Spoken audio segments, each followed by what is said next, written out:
Maintenance and welfare of parents and senior citizens act 2007 దీని గురించి పిల్లలు పెద్దలు అందరూ తప్పకుండా తెలుసుకోవాలి. ఈ యాక్ట్ ప్రకారం మీ పేరెంట్స్ ని గానీ మీ గ్రాండ్ పేరెంట్స్ ని గానీ మీరు బాధ్యతగా చూసుకోకపోయినా, వాళ్ళని ఇంటి నుంచి గెంటేసినా లేదా వాళ్ళ ఆస్తుల్ని మీరు లాక్కునే ప్రయత్నం చేసినా మీకు 3 నెలల జైలు శిక్షతో పాటు 5,000 రూపాయల జరిమానా లేదా 2 పడే అవకాశం ఉంటుంది. ప్రధానంగా తల్లిదండ్రులు, వృద్ధుల ప్రాణ ఆస్తి రక్షణను ఉద్దేశించి తీసుకొచ్చిన యాక్ట్ ఇది. ఈ యాక్ట్ లో కొన్ని క్లియర్ డెఫినేషన్స్ ఇచ్చారు. ముందుగా పేరెంట్స్ కి డెఫినేషన్ ఏంటి అంటే, మీ సొంత తల్లిదండ్రులు అంటే బయోలాజికల్ పేరెంట్స్ మాత్రమే కాదు, స్టెప్ మదర్, స్టెప్ ఫాదర్ కూడా దీని కిందకే వస్తారు.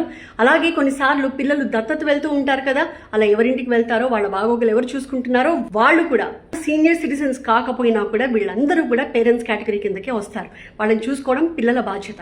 మరి పిల్లలు అంటే కొడుకులు, కోడళ్ళు, కూతుళ్ళు, అల్లుళ్ళు, మనవలు, మనవరాళ్ళు. మైనర్స్ మాత్రం దీని కిందకి రారు.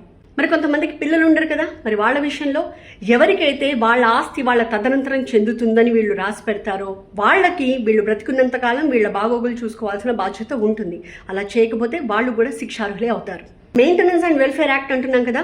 మెయింటెనెన్స్ అంటే ఫుడ్, క్లోతింగ్, షెల్టర్తో పాటుగా వాళ్ళకి ఏమన్నా అనారోగ్యం ఉంటే ఆ మెడికల్ అటెండెన్స్, అలాగే ట్రీట్మెంట్. ఇక వెల్ఫేర్ అంటే సీనియర్ సిటిజన్స్కి అవసరమయ్యే ఆహారం, హెల్త్ కేర్, రిక్రియేషన్ సెంటర్స్, ఇతర అవసరాలు ఏమున్నా అవన్నీ కూడా వాళ్ళ వెల్ఫేర్ కిందకే వస్తుంది. ఈ యాక్ట్ కేవలం మన దేశంలో మాత్రమే కాదు, విదేశాల్లో నివసించే భారతీయులు వాళ్ళ తల్లిదండ్రులకు కూడా వర్తిస్తుంది. రీసెంట్ గా వెలుగు చూసిన ఒక సంఘటన ఈ యాక్ట్ గురించి మళ్ళీ అంతా మాట్లాడుకునేలా చేసింది. హైదరాబాద్ మలక్పేట్ మూసారంబాగ్ లో శకుంతలాబాయి అనే 90 ఏళ్ల వృద్ధురాలికి 2 కొడుకులు, 4 కూతుళ్లు. భర్త ఎప్పుడూ చనిపోవడంతో కొడుకుల దగ్గరే ఉంటుంది ఆమె. 5 ఏళ్ల క్రితం వాళ్ళ ఆమెను ఇంటి నుంచి గెంటేయడంతో తన చిన్న కూతురు దగ్గర ఉంటుంది. అయితే తన ఇంటి నుంచి తననే గెంటేశారు, తనకి న్యాయం చేయండి, తన ఇంటిని తనకి తిరిగి ఇప్పించండి అంటూ ఆమె 2024లో స్థానిక సీనియర్ సిటిజన్స్ అసోసియేషన్ వాళ్లతో కలిసి వెళ్లి హైదరాబాద్ ఆర్డీఓని ఆశ్రయించింది. ఆర్డీఓ ఆ 2 కొడుకుల్ని పిలిపించి వాళ్ళకి కౌన్సిలింగ్ ఇస్తే ఇంటిని తల్లికి అప్పజెప్పేస్తాము అని చెప్పి వాళ్ళు మాటిచ్చారు. కానీ ఎంతకాలమైనా ఆ పని చేయలేదు. దీంతో ఈసారి 48 అవర్స్ డెడ్ లైన్ పెట్టారు. దాన్ని కూడా వాళ్ళు అతిక్రమించడంతో నేరుగా ఇంటికి వెళ్లారు. తీరా చూస్తే వాళ్ళ ఇంట్లో లేరు, ఇంటికి తాళం వేసింది.